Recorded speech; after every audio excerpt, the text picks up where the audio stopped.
A gente está cansado de ouvir que o mundo está mudando e parece que cada vez mais essa sensação de que tudo está mudando é mais potencializada. A gente acabou de passar por uma pandemia global sem precedentes. Novas tecnologias e utilizações de inteligência artificial são apresentadas toda semana, explodindo as nossas cabeças. Novos comportamentos surgem, novas demandas são exigidas e as conversas acontecem simultaneamente. O que era mundo VUCA já ficou para trás, agora a gente já está falando de mundo BUNNY. Se tem uma coisa que a gente pode afirmar com certeza é que tudo já mudou amanhã. E para bater um papo sobre o poder das marcas que sempre mudam e como que a gente pode pensar branding no meio desse caos aparente, eu vou ter o prazer de receber a Beatriz Guarese, a Bia. Ela é estrategista de marcas, criadora de conteúdo, professora, TEDx speaker, palestrante, ou seja, a Bia também está fazendo de tudo. Ela atua com branding desde 2013 e desde 2018 ela fundou e escreve semanalmente a newsletter mais queridinha de quem trabalha na área de branding, o Beats to Brands, que já passou de 30 mil assinantes. Desde então, ela também está acumulando edições, assinantes, seguidores, alunos em escolas, está fazendo eventos e tem suas próprias masterclasses. A carreira da Bia é feita do encontro de branding, tecnologia, comportamento e tendências, e é por isso que ela é super perfeita para esse papo. Bia, bem-vinda, obrigado pelo papo. João, obrigada a você.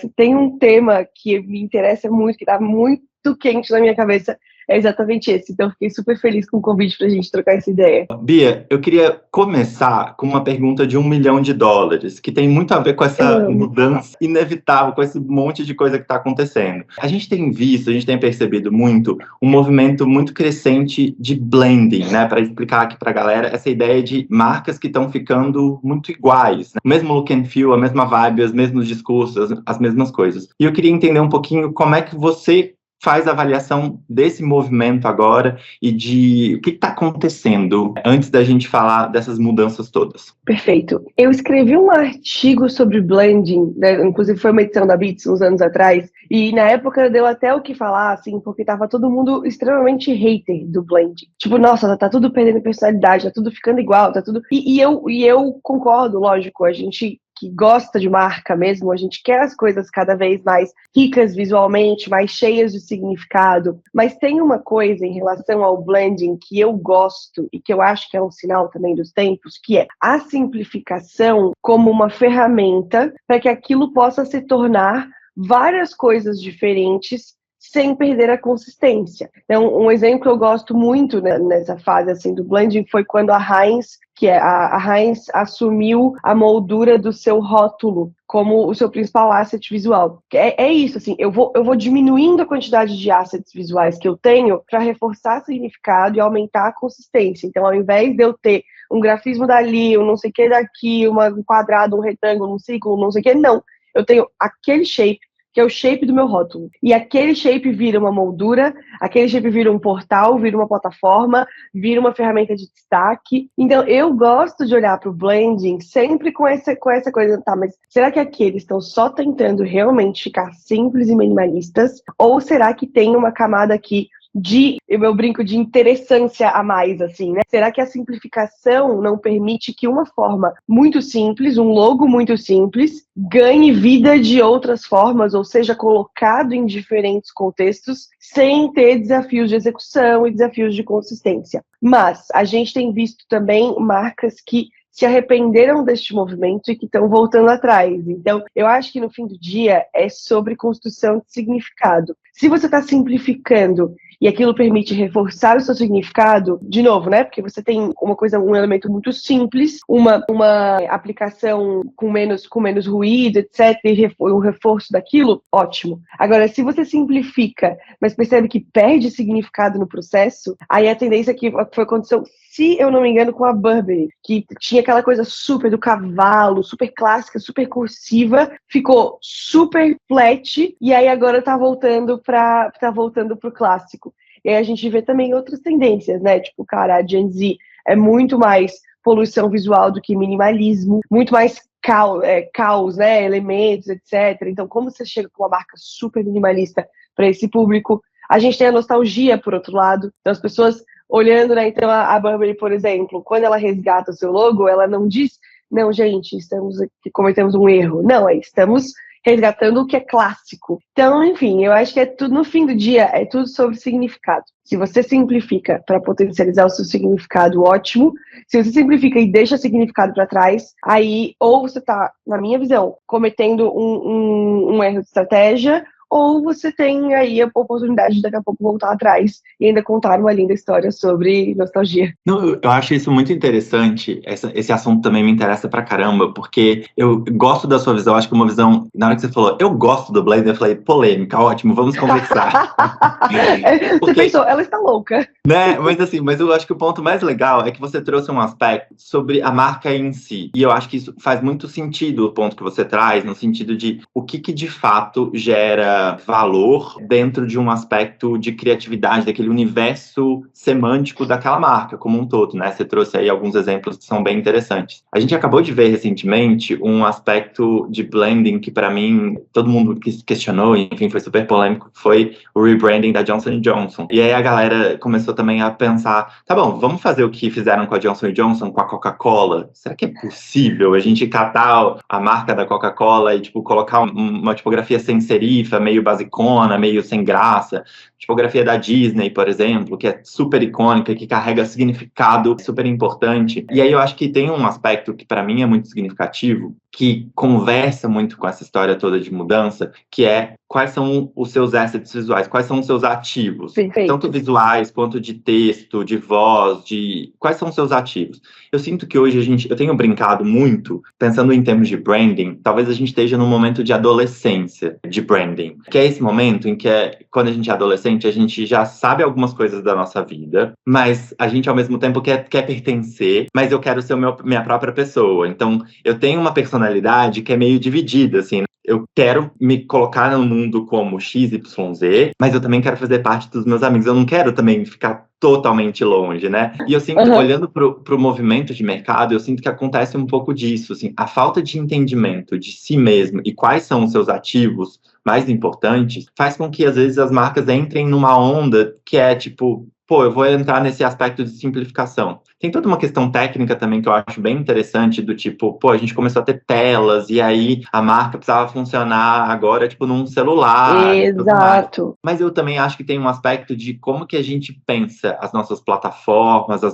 a interação da marca como um todo esse universo, de uma forma mais criativa, que para mim entra em super clash com esse movimento de blending como um todo. Então, acho que quando a gente pensa na marca, como você estava trazendo, eu acho que é interessante porque tem muitos caminhos de você tornar aquela marca interessante, tirar os excessos que às vezes não fazem sentido mesmo com a marca. Exatamente. Que tá todo mundo fazendo e tal, e achar o que é único e apostar no único. Então, quando você fala, por exemplo, do cavalo da Burberry, que, né, retomou, a história é genial, né? Os caras falaram, não, a gente foi lá buscar em 1913, o que de fato significava Burberry, tananã. E é muito bom, assim, porque eu acho que no final das contas é uma busca pela essência. E para mim, quando eu olho para o mercado, eu tenho uma dificuldade de ver se as marcas de fato sabem quais são as suas essências. Eu acho que poucas marcas hoje têm essa consciência que você estava falando, do tipo, eu consigo me livrar disso, eu consigo fazer algumas escolhas estratégicas, porque isso é a minha essência. Quando a gente viu os bonecões da Tarsila, né, a galera brinca, são aqueles vetores, os bonecões de vetores que são meio desproporcionais, assim. Sim. Eles viraram uma febre em todas as companhias, né? Todo mundo começou a utilizar isso. Todo mundo começou a utilizar a marca sem serifa, falar sobre as mesmas coisas. E aí eu fico me pensando, do lado do consumidor, eu vou escolher como, se tudo é muito igual. Por isso que eu acho que a ideia da essência, de achar o que é único e que faz muito sentido, fica cada vez mais importante, porque, de fato, a gente tem uma série enorme de escolhas para fazer enquanto consumidor, de tentar se engajar com marcas que são muito diferentes e precisam, de alguma forma, me gerar valor e me ajudar a navegar pelo mundo. Mas se eu não sei que essência, essa marca ela se torna extremamente intercambiável. Eu troco ela quando eu quiser, né? Perfeito. E a gente, às vezes, se apega numa... E lógico, porque a gente é muito visual, né? Então, você vê um antes e um depois, e você já diz, nossa, e o antes e depois... Eu tava até olhando aqui o artigo que eu tinha escrito sobre blending, e ele trouxe alguns exemplos que é essa coisa assim, das marcas ficarem mais simples, mais flat, né, mais com menos detalhe, e isso se expressa muito claramente no logo. Mas às vezes você tem uma simplificação visual ali, mas um ganho em todo o universo em volta de você mesmo. E aí o exemplo que eu olhei aqui, que me veio à cabeça, foi do Burger King, que quando o Burger King mudou, todo mundo teve esse impacto também de, nossa, simplificou e tal. Mas o logo ficou muito mais simples, só que o universo visual ficou muito mais rico. Ou aquela coisa, você simplifica o seu logo, mas você consegue inserir a sua marca em contextos muito diferentes sem perder a consistência. Então, é exatamente isso, assim, eu acho que precisa existir essa clareza de significado, e aí você encontra os melhores elementos que te ajudam a contar essa história, sem estar dependente, digamos assim, do logo. Eu fiquei pensando muito nas marcas de luxo, que elas também passaram por esse processo, né, de ficar muito simples, muito direto ao ponto, mas ali você tem uma coisa de herança e códigos visuais que, tipo, você vê, a intenção é, você vê uma Louis Vuitton, você sabe que é uma Louis Vuitton. Você vê uma Chanel, você sabe que é uma Chanel. Não interessa se a tipografia é mais cursiva ou mais, não sei o que, são marcas que já transcenderam essa forma específica de expressão. Todo o conjunto da obra vai construindo elas. E eu acho que é aí que muita gente se perde de fato, assim. Você vai fazer um processo de branding, aí você diz, eu quero que o meu logo conte toda a minha história. Justo, queremos todos que os logos sejam interessantes e significativos. Mas aí você recebe aquele logo, recebe aquele brand book e diz, beleza. E vai para próxima. Né? E vai olhar para o processo de vendas. Vai olhar para a experiência do cliente. Não que você não tenha que estar olhando para essas coisas, mas um brand book parado na sua mão, ele não é absolutamente nada, mas ter clareza de onde essa marca vai ganhando vida e onde você vai construindo essas camadas de significado, e aí talvez a gente esteja julgando como blending coisas que são um passo rumo a mais relevância, e não menos. Não que eu acho que seja o caso de todo mundo, e aí eu acho que a gente se deparou sim, e é por isso que eu acho, e aí a gente entra nessa conversa que eu adoro também, que é o quanto você pode mexer numa marca icônica. Porque é isso, né? As marcas icônicas são icônicas por um motivo. Elas são icônicas por uma construção de muitos anos. Elas são icônicas porque elas são altamente reconhecíveis.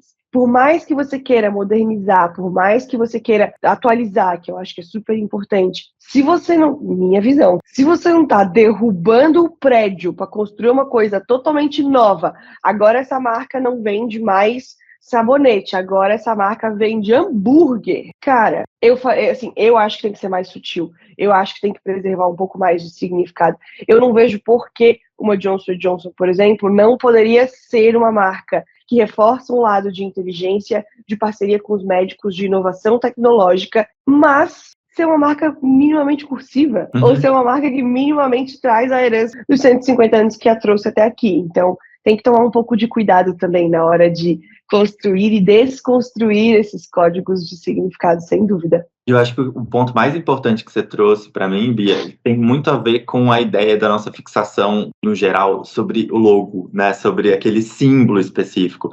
Porque a marca, ela não é só aquele símbolo específico, né? Na maior parte das vezes, a marca transcende aquele símbolo específico. Ele é um ótimo signo, é um ótimo ponto de indicação do que te espera quando você vê aquele negócio. Mas é muito mais sobre outras experiências, sobre todos os universos de experiências que são construídos a partir daquele símbolo. Então, talvez, eu concordo muito com você, para mim, a Johnson não precisava ter, e as justificativas, desculpa, pessoal da Johnson, mas assim, foram sofridas, do tipo, as pessoas não sabem ler mais cursiva. Tudo certo, a gente lê marcas que não significam nada, tipo, são literalmente desenhos, e a gente constrói significado em cima delas. A gente não precisa, se a cursiva já se tornou uma escrita como a dos maias, que a gente não sabe ler para muita gente, tudo certo, a gente consegue ainda identificar o símbolo, né? Tipo assim, e eu gosto muito dessa ideia de como é que a gente pensa nesse universo como um todo, para a gente pensar em valor, assim. Estava citando de brandings e rebrandings que fazem sentido para a marca e que conseguem explorar. Eu gosto de alguns especificamente, assim, tem o USA Today, é uma das coisas, ele era uma marca super estranha, bem anos 70, assim, uma coisa meio... E eles fizeram, basicamente, uma bola. Aí você fala, cara, uma coisa mais simples, é uma bola. Mas eles usam essa bola de várias formas diferentes, eles colocam elementos dessa bola. A mesma coisa da identidade dos Jogos de Los Angeles do ano que vem, que tem um LA simples, ele tem uma mesma forma, mas eles pediram para vários artistas estilizar esse LA.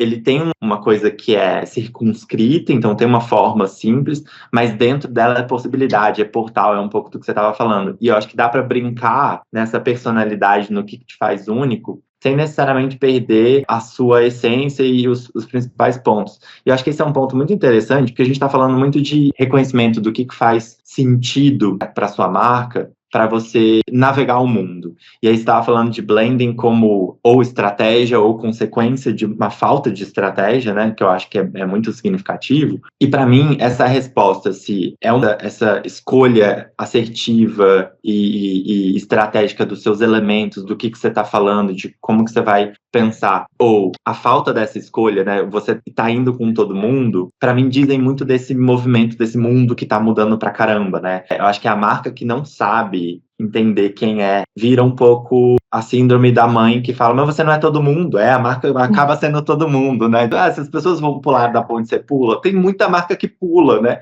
Porque quer entrar em qualquer onda, Sim. em qualquer hype, participar de qualquer conversa, eu acho que justamente por causa disso. E aí, antes da gente entrar especificamente nesses aspectos de tendência e de mudança, eu queria te fazer uma outra provocação, que é, você acha que hoje as marcas que acabam em alguma medida estando bem parecidas ou escolhendo coisas muito similares, não por estratégia, mas por falta de estratégia, olhando tudo isso que está acontecendo no mercado, essa necessidade de mudar e tal, você acha que as marcas hoje, está faltando coragem para essas marcas para mudar e ousar mesmo? Para você, quais são os principais desafios para a mudança num mundo que exige mudança? Olha, tem uma coisa, e eu tenho pensado muito sobre isso, até em coisas que eu estou construindo para Beats e tal, que é engraçada, que a gente sempre fala assim, as marcas, a marca tal, está faltando coragem para essa marca, ou essa marca é genial, essa marca é isso, é aquilo. E eu vou te falar um negócio que eu, depois que eu vi, eu não consegui mais desver,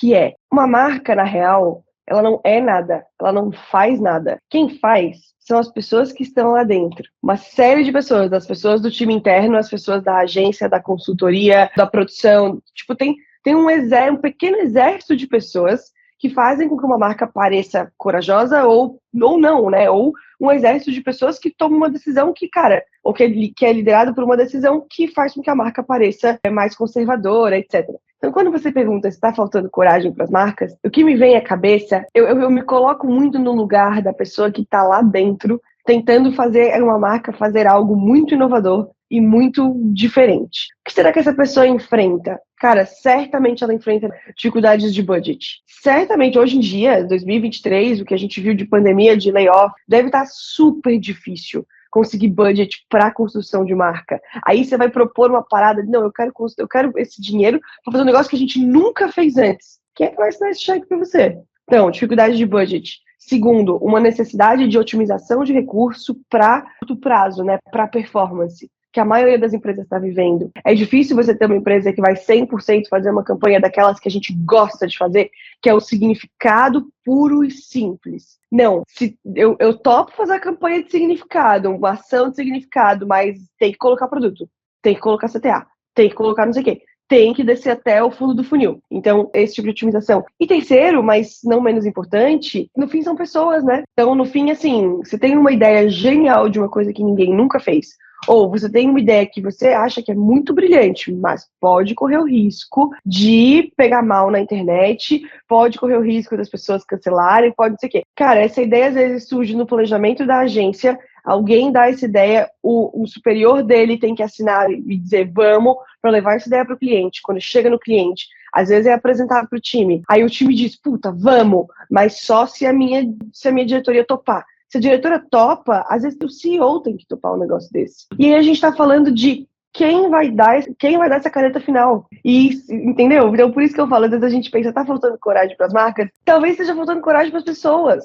Para algumas pessoas. Ninguém tá afim de perder emprego, ninguém tá afim de deixar de bater meta, ninguém tá afim de sentir a pressão, ninguém tá afim de propor coisas. E eu sinto assim, cara, eu tô te falando do lugar também. Eu acabei de sair de uma das marcas mais valiosas da América Latina. Estava trabalhando no Itaú. Você acha que eu ia colocar qualquer coisa na rua sabendo que eu tenho uma das marcas mais valiosas da América Latina na mão e que se desse alguma coisa errado, era não só, tipo, o produto que a gente estava construindo, mas podia respingar na marca como um todo. Então, acho que a gente faz um favor, assim, pro nosso mercado quando a gente começa a desconstruir essas ações e percebe que no fim do dia são pessoas tentando fazer seu trabalho, pessoas tentando manter o seu trabalho, pessoas tentando convencer os seus chefes, seus superiores, de que aquilo é uma boa ideia. Ou, às vezes, tentando convencer essas pessoas de que aquilo não é uma boa ideia. E não conseguindo. É o mais difícil. Porque quem nunca também? Quem nunca já teve um negócio na mão e pensou, cara, nem a pau, isso aqui não é legal, isso aqui não vai colar. Mas,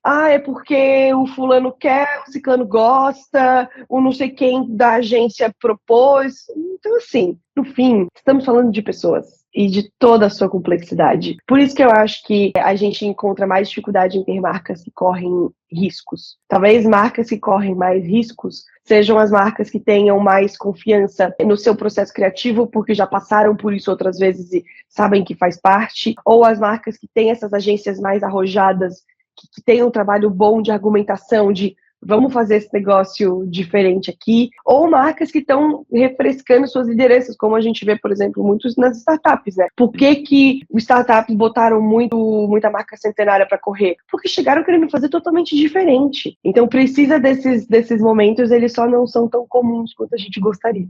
É muito isso, é genial. Eu gosto muito quando você fala das pessoas, porque essa é uma discussão que eu tenho frequentemente com os clientes aqui também, com todo mundo no mercado, que é essa ideia do tipo, beleza, eu acho que institucionalmente, se a gente falar que aquela marca é corajosa, é o que você estava falando, ela é o resultado de várias ações corajosas dessas pessoas, que em última instância estão refletidas ali nas pessoas que tomam decisão. E as pessoas que tomam decisão, em alguma medida, não gostam de correr riscos, preferem a familiaridade, E a familiaridade, em alguma medida, ela é ótima, é uma faca de dois gumes, né? O que a gente estava falando. Ela é ótima para coesão, ela é ótima para reconhecimento, ela é ótima para aquele lugar do tipo, eu conheço essa marca. Mas ela é também ótima para cair naquele lugar do mais do mesmo, do chato, de eu já vi isso, do tipo, tá bom, e aí? E eu acho que a gente está num momento em que as mudanças que são exigidas pelas pessoas chegaram num outro nível que, para mim, em alguma medida, colocam essas marcas em xeque, do sentido de, e agora? O que é que você vai fazer? Como é que você vai falar?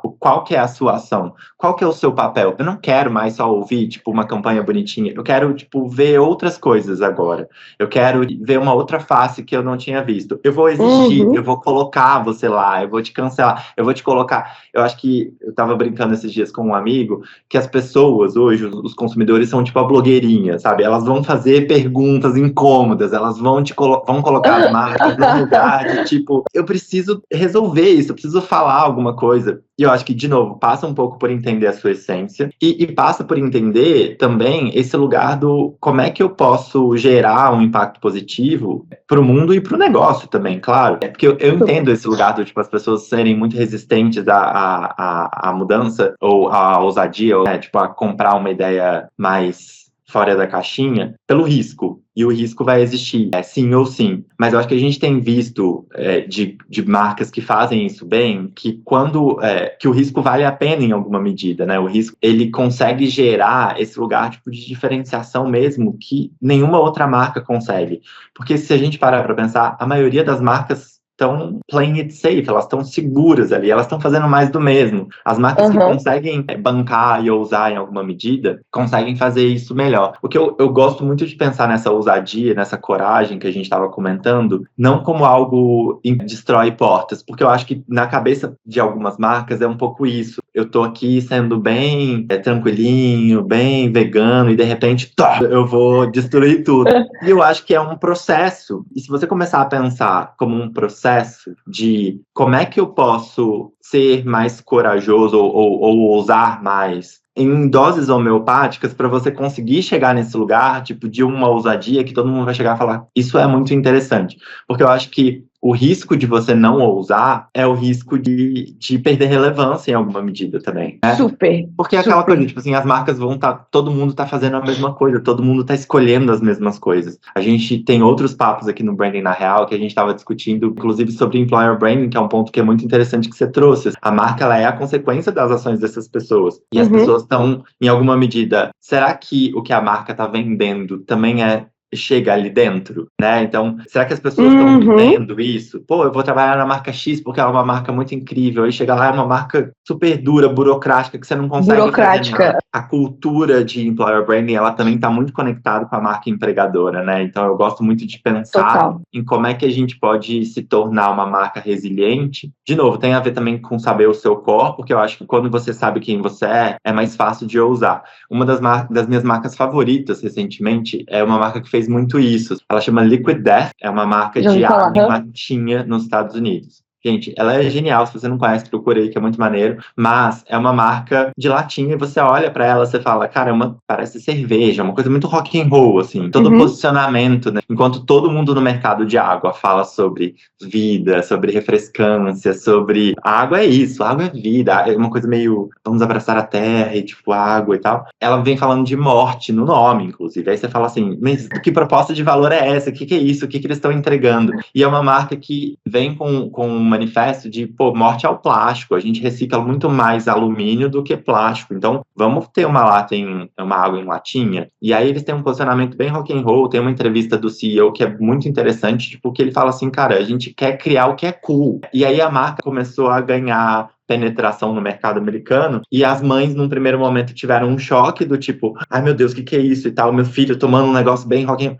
e de repente virou a queridinha das American Moms, assim, aquelas football moms, assim, que, tipo, achando super maneiro você ter uma água em latinha, tipo, e eu acho que dá pra fazer, acho que a gente tem muito espaço de mudança, considerando todos esses aspectos. Eu acho que se a gente tem uma cultura organizacional de dentro que permite inovação e disrupção, que incentiva a criatividade especialmente, a gente consegue fazer coisas mais interessantes e mais criativas. E aí eu acho que também tem um aspecto, só para fechar e a gente para uma outra pergunta, que você trouxe, que eu acho muito bom, que era, cara, como é que eu mexo numa marca icônica? Como é que eu pego uma marca que vale pra caramba e eu preciso criar uma coisa, mas tipo, se eu errar talvez 2 milímetros, seja um problemaço. Será que eu consigo bancar esse potencial problema? Qual que é o lugar que eu tenho? E aí eu acho que a gente cai num outro aspecto que para mim é muito significante para essa resiliência das mudanças, que além da essência que a gente estava falando, saber muito quem você é, mas é a criatividade, é como contar boas histórias ou histórias diferentes,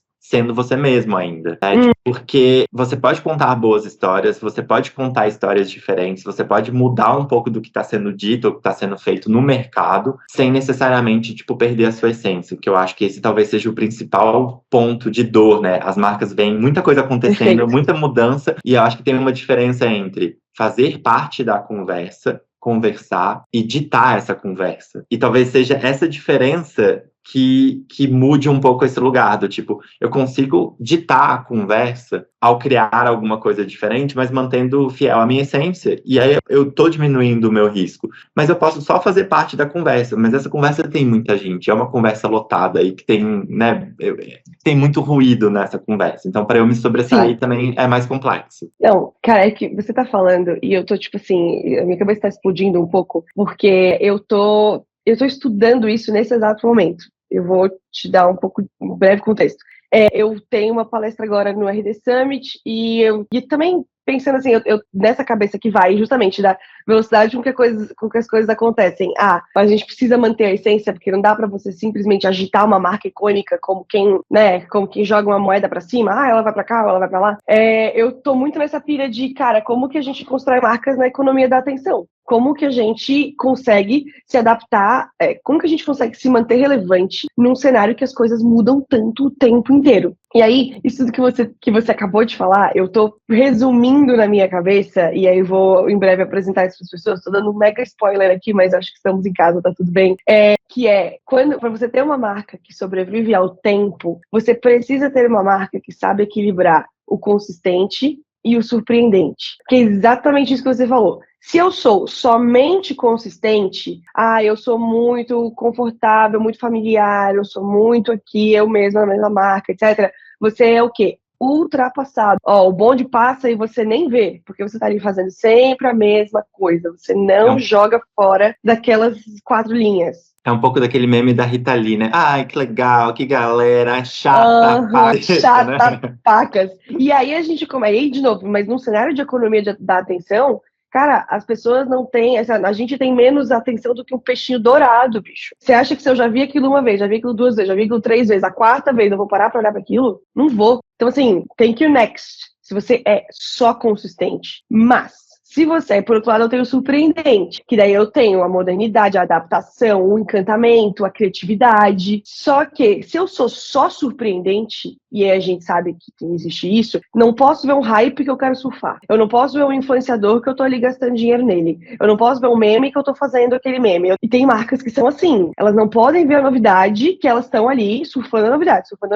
Mas, se você não tem clareza de quem você é, e se quem você é não te ajuda a ditar o que é uma novidade para você surfar e o que é uma novidade para você deixar passar batido, você não está construindo significado nenhum. Você vira a marca da piada, sabe? A marca do meme, a marca do Twitter, mas... E é uma marca efêmera, porque passa. E o meme passa num segundo, é o que você falou, é a atenção de um peixinho dourado. Então o meme é muito legal hoje, mas daqui a 2 segundos... você não tem mais aquele meme. Exatamente. Então, o que eu acredito, e aí foi engraçado você usar a palavra efêmero, porque eu tô chamando tudo isso de marcas eternas. Porque eterno é aquilo que sobrevive ao tempo, né? Eterno é aquilo que não é limitado pelo tempo. E eu fiquei pensando exatamente nisso. Cara, como que a gente constrói marcas que não se limitam aos 2 segundos ou menos de atenção que as pessoas têm? Elas apenas navegam porque você sempre vai ter um tempo para dedicar para elas, e marcas que, conforme o tempo passa, permanecem extremamente, sabem permanecer relevantes. E isso, para mim, mora exatamente no equilíbrio do surpreendente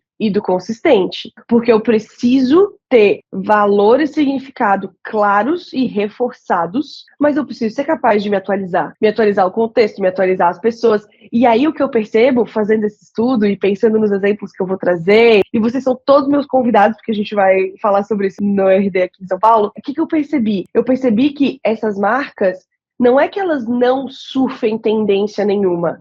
Não, elas estão sentadas ali, deixando o tempo passar e fazendo pequenas atualizações no seu logo. Não. Se você para olhar, essas marcas estão sempre fazendo coisas diferentes. Mas aí é que tá. Elas fazem coisas tão conectadas ao seu valor e ao seu significado e à sua audiência, que elas não estão surfando a última trend do Twitter, mas elas estão fazendo uma coisa que conversa diretamente com a audiência delas hoje. E eu vou te dar um exemplo, só para essa conversa não ficar tão etérea.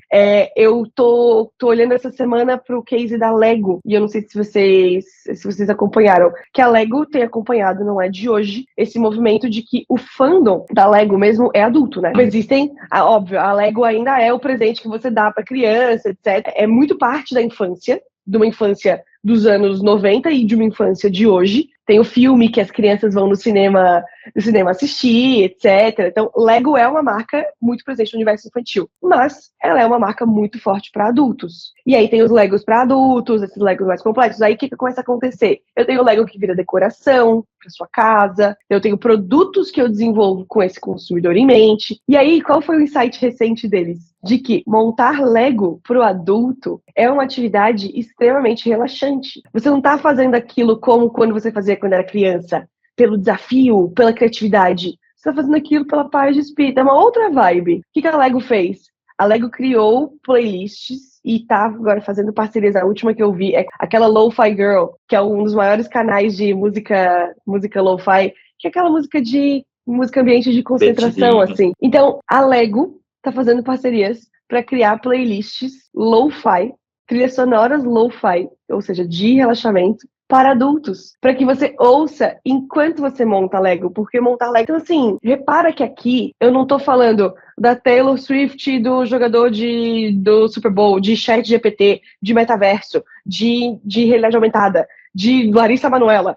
Tem 150 pautas que aconteceram nos últimos 3 meses. Eu tô te contando uma história de uma ação extremamente inovadora que uma marca fez, que é deslocada desse barulho, mas que é moderna, que é atual, que é conectada ao contexto das pessoas. Então eu acho que é aí que tá o segredo, sabe? E eu acho que tem um ponto muito legal, Bia, que você estava trazendo, quando você estava falando dessa consistência com o surpreendente, eu acho que é muito sobre isso, e eu acho que tem um aspecto que é genial, que é essa ideia de, na cabeça de algumas pessoas, a ideia de consistente é quase um Ctrl-C, Ctrl-V, né? Tipo assim, é aquele negócio que eu preciso fazer sempre igual para eu conseguir gerar um certo tipo de familiaridade ou de reconhecimento. E a gente teve essa fórmula durante muito tempo em marketing, né? Tipo, para você ser reconhecido, você precisa falar. E eu acho que a gente começou a entender que é uma fórmula talvez meio desgastada e cansada, porque não adianta ficar falando a mesma coisa na minha cabeça. Tipo, é falar a mesma coisa, mas de formas diferentes e de formas surpreendentes. Então eu gosto muito de pensar nessa ideia de consistência, tipo, muito atrelada à criatividade, assim, porque você vai falar as mesmas coisas, você está apresentando aquela forma, mas você vai falar isso de formas distintas, você vai falar isso saindo do barulho, você vai falar isso não necessariamente só querendo participar de todas as coisas. E eu acho que para mim um ponto que é muito significativo, que é o que você trouxe, que é uma marca eterna, uma marca temporal, uma marca que ela não é efêmera, que não tá ali só, tipo, em todos os hypes. Para mim ela tem um aspecto também que essas marcas que você estava citando tem, que é a história da relevância cultural. Porque a marca eterna não é que não se importa com o que está acontecendo agora. Não é sobre isso. Então, tipo assim, também não é, tá acontecendo um monte de coisa aqui, um monte de tendência, dane-se, eu não vou me engajar em nada. Não é como você se colocar numa bolha e fechar e falar, não, tá bom, esse é o meu mundinho, eu vou criar esse mundinho de fantasia para mim, para minha comunidade. Muitas marcas tentam fazer isso, né? Tentam se isolar um pouco do mundo e criar aquele mundo, a fantástica fábrica de chocolate ali para aquelas pessoas viverem. Mas é pouco, eu acho que quanto mais a gente entende as pessoas, mais a gente está entendendo que as discussões elas passam a ser mais reais, as dores passam a ser mais reais, as vontades, as conversas elas saem de sinceridade, elas vão para um lugar de fato de, pô, olha só, essa dor aqui que eu estava escondendo e falando com ninguém, agora eu quero falar e eu quero que você faça alguma coisa sobre isso, ou não queria te incomodar antes, agora eu quero te incomodar sim, eu quero que você pense em mim. As discussões estão muito nesse lugar. E eu gosto muito quando você traz de uma marca tipo a Lego que pensa, cara, como é que eu posso engajar numa conversa? Porque, por exemplo, quando a gente fala, você está falando aí sobre esse lugar da relaxar para adulto, a gente está fazendo uma conversa sobre saúde mental que é muito significativa nos tempos atuais. A gente está falando no momento pós-pandemia, no momento que a gente está vendo essas grandes tendências de Great Resignation, Quiet Quitting, então das pessoas falando, cara, eu tô de saco cheio do meu trabalho, eu não tô aguentando minha vida. Uma nova relação com o trabalho da Gen Z também, que pensa o trabalho, o estresse, o que eu quero me doar também. Então, é uma ação que está conectando e está conversando com muita coisa culturalmente relevante para a gente hoje e que não está distanciando a marca. E eu acho que tem um aspecto, tem um texto que a gente inclusive vai deixar na nossa curadoria aqui, que é muito interessante sobre o que de fato é tendência. Eu acho que a gente acabou perdendo um pouco essa noção do que é tendência, ou o que é uma coisa que a gente vai acompanhando e tem uma certa maturação e que ajuda a gente a construir significado também, com o que é hype. O hype é aquele negócio que vem, mas passa num segundo, e eu acho que tem muita marca que tenta se tornar relevante através do hype. Mas é um esforço monumental, é o que você falou, nos últimos 3 meses a gente teve 220 mil pautas. Então, se você for engajar em tudo isso, é sobre o que a sua marca, no final das contas? Porque se é sobre tudo, é sobre o quê? Tipo, e eu sinto que talvez essa marca seja uma representação do que a gente vive no Twitter, assim, dessa era de especialista pitaqueiro. As pessoas são especialistas em tudo, né? Tipo, e eu quero dar pitaco sobre... Saiu uma notícia do STF, eu sou especialista em política. Saiu uma notícia da guerra na Ucrânia, meu Deus, deixa eu dar minha opinião. E eu acho que as marcas, às vezes, acabam caindo nessa armadilha de ser um especialista pitaqueiro e entender que o hype é a vida, né? E eu acho que o hype, para mim, ele potencializa estratégias criativas, mas quando ele é a base da estratégia criativa, para mim, é um potencial problema, porque no final das contas é difícil de você manter, né? Não, e eu acho que isso envolve porque quando a gente fala em surfar um hype, aí de novo, né? A gente tá falando, marcas como entidades, mas você tá falando, por exemplo, de pessoas que estão trabalhando no seu time, e aí se você é uma marca, ou se você tem uma estratégia que é meio obcecada em hype, você tem pessoas, seja uma estratégia de conteúdo de social media, ou até uma estratégia de construção de marca, tem pessoas trabalhando naquilo, aí de repente nossa, a Larissa Manoela estava no Fantástico, na segunda-feira, aquelas pessoas têm que parar tudo o que elas estavam fazendo pra pensar numa coisa muito engraçadinha pra twittar sobre a Larissa Manoela. Aí passa 2 dias, porque eu não sei o quê. Aquelas pessoas vão parar tudo que elas estão fazendo. Aí passa uma semana, a Luísa Sonza tá na Maria Braga. Então, assim, você profissional, cara, você não consegue, você não passa uma semana com foco no seu trabalho de fato, com foco naquilo que dura. Porque você tá ali fazendo war room, ou fazendo brainstorming, ou fazendo não sei o quê, pra tá toda hora nos assuntos. Então, de novo, uma coisa é a gente falar, aquela marca, mas pensa os profissionais que estão sentados naquela cadeira, tendo que cada vez que acontece alguma coisa, pensar numa coisa engraçadinha, suficiente. Isso que a gente está falando também, a gente está falando de desperdício de recurso. Não só aquelas pessoas, mas o orçamento que você coloca para fazer uma campanha que deste tamanho, ou para patrocinar o influenciador. Nossa, não podem ver um influenciador viralizar que já tem caminhão de dinheiro batendo na porta, um monte de marca batendo na porta dele para jogar dinheiro em cima dele. Se tá alinhado com a estratégia, se não tá. Se tem sentido com o alvo, se não tem. Exatamente, ninguém tá nem aí. Então a gente tá falando aqui de desperdício de tempo e esforço de profissionais, desperdício de dinheiro quando a gente fala de planejamento de mídia, de estratégia, e o que você tá construindo de sólido no final do dia, sabe? Mas eu concordo plenamente com você no ponto que você trouxe, que até é legal porque eu estou desenvolvendo também essa teoria agora e está sendo ótimo trocar contigo.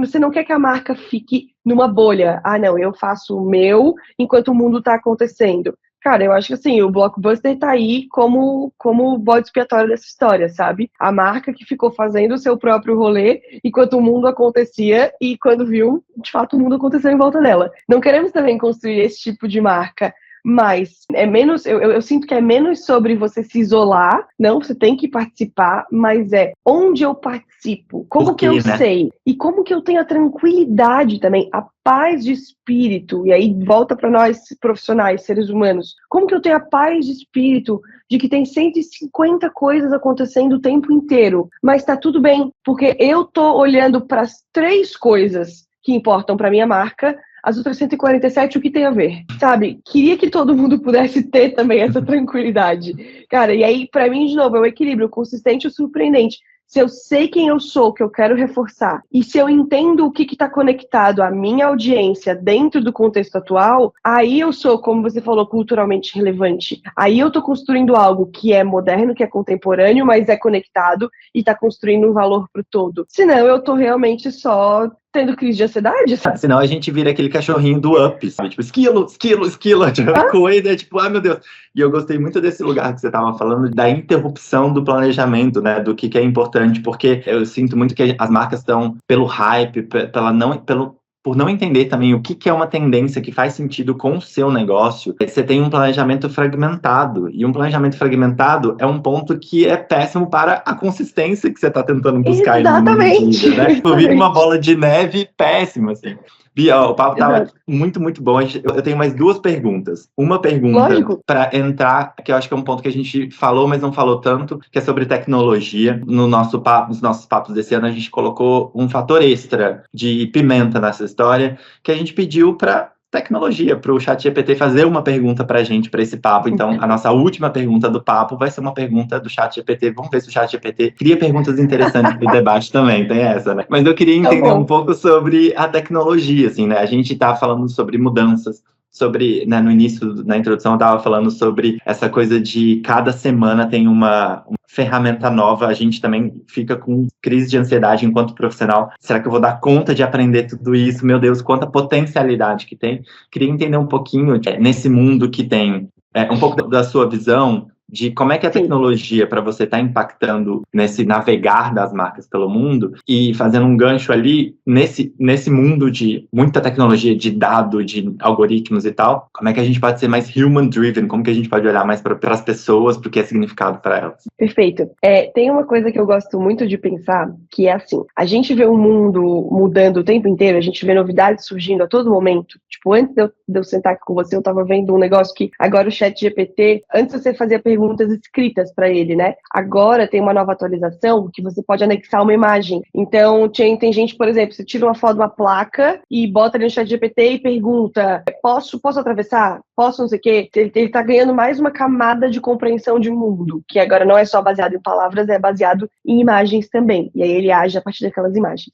Você olha aquilo e você pensa, cara, acabou. acabou a humanidade, entendeu? Acabou. O que eles estão fazendo aqui e tal? Então, assim, isso é um exemplo para te dizer que as coisas estão acontecendo todos os dias, o tempo todo. Ao mesmo tempo, com o ChatGPT ou sem ChatGPT, a gente acorda todos os dias e a gente escova os dentes, a gente toma banho, a gente trabalha, gente que vai ao trabalho, gente que trabalha de casa, mas assim, todo mundo acorda todos os dias e trabalha. A gente se alimenta, a gente convive com as nossas famílias, a gente viaja. Então, pensa na quantidade de coisas que a gente faz hoje que a gente fazia 10 anos atrás, 20 anos atrás, 50 anos atrás. Então, quer ver eu pirar o meu cabeção? É pensar o seguinte, João, hoje eu e você trabalhamos com branding em 2023. E aí a gente tá aqui falando de marcas e ChatGPT, não sei o quê. Cara, quer me ver doida? É assistir Mad Men e pensar, as pessoas faziam isso que eu faço.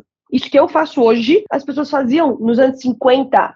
70 anos Anos atrás. 50, levando ali os impressos, não sei o quê, tipo, entende o que eu quero dizer? Eu acho que a gente fica, às vezes, muito frito no que muda o tempo inteiro, porque tá ao nosso redor, mas eu acho que é sempre importante a gente olhar para o que permanece. E aí acho que é esse equilíbrio, assim, entre buscar o humano, sabe? Cara, a tecnologia, eu espero que a gente tenha percebido nos últimos anos que a tecnologia pela tecnologia não leva marca nenhuma a lugar nenhum, que a quantidade de marca que abriu loja no metaverso, ano passado, no retrasado. Gente, assim, pelo amor de Deus, uma loja de telefonia no metaverso, uma loja de cosmético no metaverso, não sei o que no metaverso, mas quem tá no metaverso? Spoiler, ninguém. Então, se eu tenho isso à minha disposição, onde estão as pessoas que estão comprando de mim de fato? Onde elas estão? Como elas estão comprando? Como elas estão vivendo? Como que é o dia a dia delas? Se você para olhar para isso, o dia a dia das pessoas hoje, ele ainda não foi radicalmente impactado pelo ChatGPT. Sabe aquele meme do como é bom sair do Twitter e perceber que no mundo real isso aqui não é... Isso aqui nem existe. Essa conversa nem existe. Eu sinto isso. Às vezes a gente tá no trabalho e, assim, pega um ônibus, cara. Pega um ônibus, pega um metrô, sai na rua, vai num restaurante, senta no bar com seus amigos que não trabalham com marketing e pensa se isso é realmente uma pauta de verdade ou não. E, de novo, não estou falando isso porque, não, vamos voltar a fazer as coisas como nos anos 50, com papel e caneta. Não! Lógico, você tem uma nova tecnologia, você tem que entender, tem que se adaptar. Mas eu acredito que é sempre num contexto, primeiro, de para que isso me serve hoje. Se eu encontro uma utilidade para mim hoje nessa parada, vambora, vamos usar, vamos testar, vamos brincar, vamos adaptar. Ninguém vai ficar aqui sentado odiando as novas tecnologias. Mas mais do que isso, qual que é a utilidade disso hoje na vida das pessoas? Senão a gente cria a linda bolha da comunicação. E aí eu vou te dar um exemplo, mais um exemplo. Ano passado, esse ano, não sei, teve uma grande rede de fast food que fez um anúncio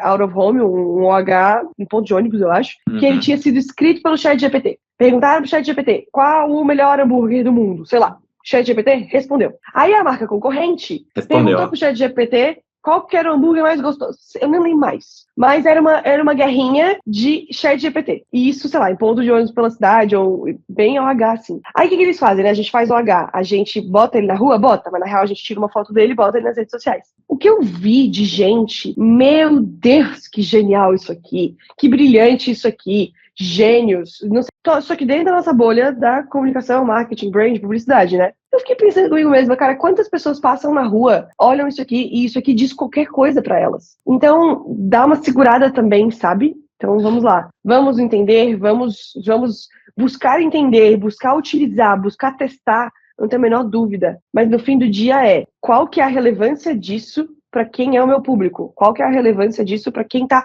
um passo para fora da minha bolha? Qual que é a relevância disso no país em que vivemos? Porque senão a gente tem marcas abrindo loja no metaverso, um total de 10 pessoas, ao invés de investir minimamente em melhorar a experiência das suas lojas no mundo real.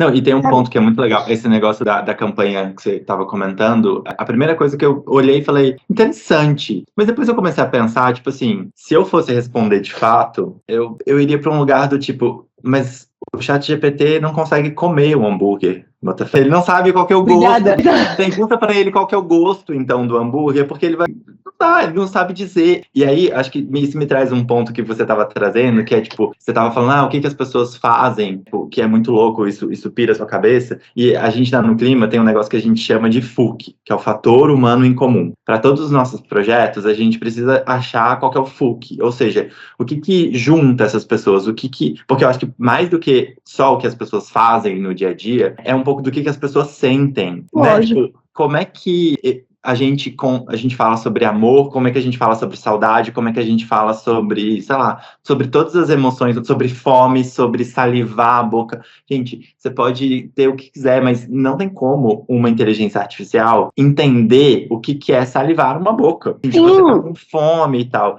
Então eu gosto muito dessa ideia do o que nos faz humanos no final das contas, que foi um papo que a gente inclusive teve com o Ian S. Thomas, recomendo muitíssimo aqui no Branding na Real, gente, o papo que a gente teve. Ele escreveu um livro, O que nos torna humanos, e ele fez esse livro com o ChatGPT. Então, ele escreveu um livro muito legal, ele fez várias perguntas e a gente conversou com ele para falar um pouco sobre esse lugar, tipo, do que nos torna humanos. E é muito legal, porque no final das contas eu acho que esse é um pouco do cerne, né? Como é que a gente entende tecnologia, as marcas especialmente entendem tecnologia, como uma ferramenta que podem potencializar coisas interessantes, mas que podem auxiliar a vida mesmo e gerar experiências mais interessantes. E ontem eu fui numa pizzaria, tava comendo, comida incrível, maravilhoso, mas o serviço, tipo, era muito ruim, era muito lento, tinha muita gente, tá? E aí eu tava comentando com a minha avó, falei, nossa, eu fui numa pizzaria, num café em Belo Horizonte, que você entrava pelo aplicativo, pelo site, você pedia, você fechava a conta, você fazia tudo isso, tipo, no seu tempo, do jeito que você quisesse, tipo, você não precisa ficar esperando a maquininha vir, você quer ir embora, você tá com pressa. Tipo, é uma inovação interessante, um teste interessante. Funciona para todo mundo? Muito possivelmente não, mas é um pouco do que você falou, como é que a gente testa coisas que funcionam, que geram impacto para a vida real das pessoas? É que a gente pensa em possibilidades em inovação.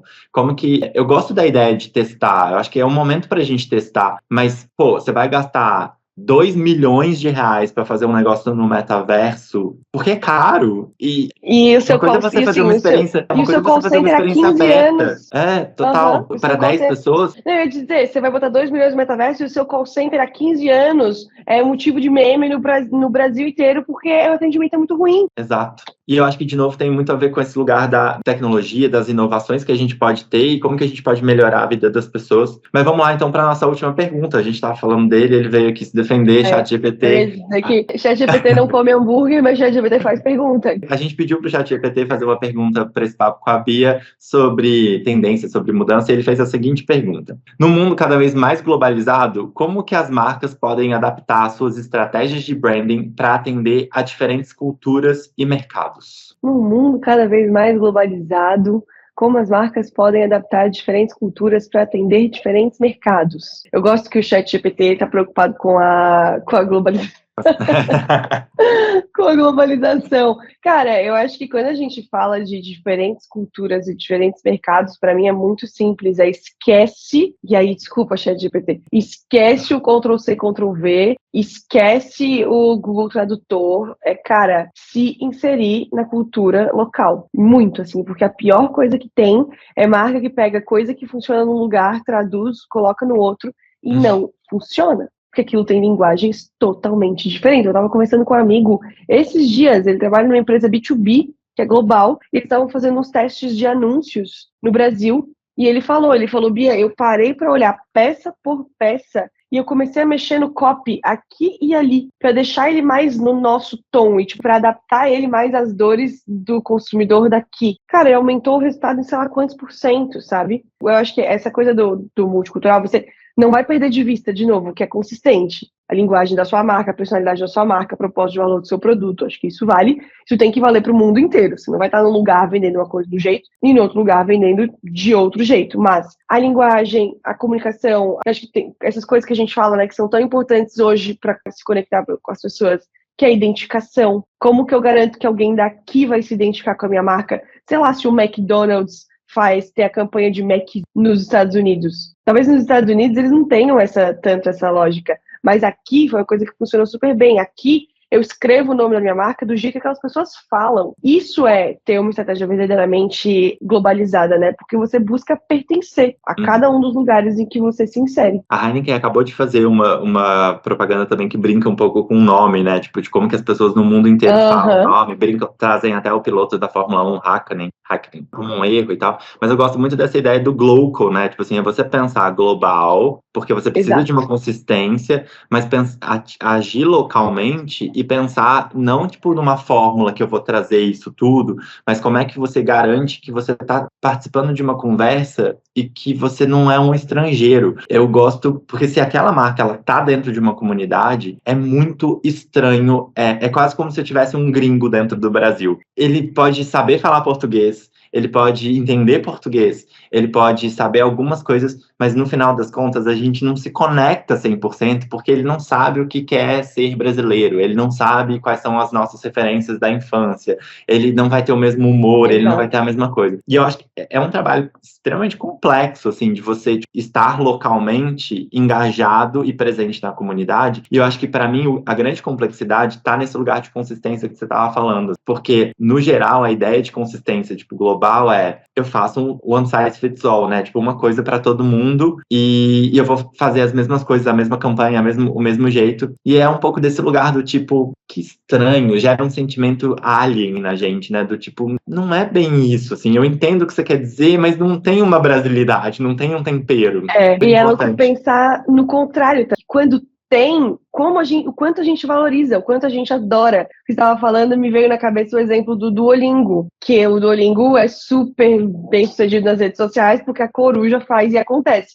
Quando eles vieram para o Brasil, a coruja veio para cá. Então você tem a coruja andando por aí, a coruja interagindo, tipo, a coruja falando português. E como a gente se sente, tipo, a gente tende a se sentir valorizado e reconhecido por isso, né? Então, acho que não só a gente ser movido pelo quanto dá errado quando não acontece, mas o quanto dá certo quando acontece. O quanto é legal. Gente, olha, a gente podia, vocês viram que a gente tá animado aqui, a gente podia ficar conversando de branding pra vida toda, é um assunto muito incrível. Muito. Nosso papo tá chegando ao final, eu queria muito agradecer, Bia, você por ter aceitado o convite, por ter batido o papo, foi incrível. Eu acho que a gente deixou acho que vocês estão vendo aqui, perceberam o nosso propósito não é necessariamente dar respostas, mas fazer provocações para você pensar de fato ali na sua marca, como que você pode engajar e colocar essas discussões também para dentro, porque eu acho que em alguma medida essas discussões ainda ficam restritas para alguns lugares e a gente pode expandir um pouco mais essas discussões. Queria muito, muito, muito te agradecer, Bia. Deixar aqui um espaço para o seu tchau final. Eu não queria ir embora, eu queria ficar aqui, entendeu? Conversando sobre isso. Gente, queria agradecer muito e mesmo o espaço e a qualidade da conversa. Estou muito feliz, assim, eu adoro fritar nessas coisas, a gente realmente poderia ficar aqui muito mais tempo. A qualidade das perguntas, eu acho que a riqueza também do monte de exemplo que a gente trouxe. Eu espero que quem esteja aqui assistindo esteja com uma aba aberta do lado com o Google e cara, o que a Heinz fez, o que o Duolingo fez, o que a Lego fez, sabe, começar a olhar mesmo essas coisas, porque eu acho que no fim do dia, o que ajuda a nossa capacidade de navegar, e aí pessoas, né, e não marcas, é o nosso repertório. E acho que eu espero que quem tenha assistido essa conversa tenha tido um refresh muito, muito bem-vindo, muito poderoso no seu repertório, porque eu achei que, eu espero ter contribuído com isso, mas achei que a conversa foi muito rica nesse sentido. Lógico, se eu puder deixar um convite para que todo mundo assine a Beats to Brands, que chega toda semana na nossa caixa de entrada com várias dessas reflexões e várias dessas referências. E tem várias novidades também vindo por aí nesse lugar de marcas amadas, marcas eternas. Eu tô realmente tentando construir na minha cabeça como que a gente olha para marcas com esse olhar desse jeito contemporâneo, né? Quais são as forças atuando, as tendências e que elas têm que manter sempre em equilíbrio. Então, eu espero poder dividir com vocês mais disso em breve. É isso, gente. Brigadíssimo. Confira todos os outros papos também do Branding na Real. Aproveite todo o conteúdo que a gente está fazendo para vocês e até mais. Tchau.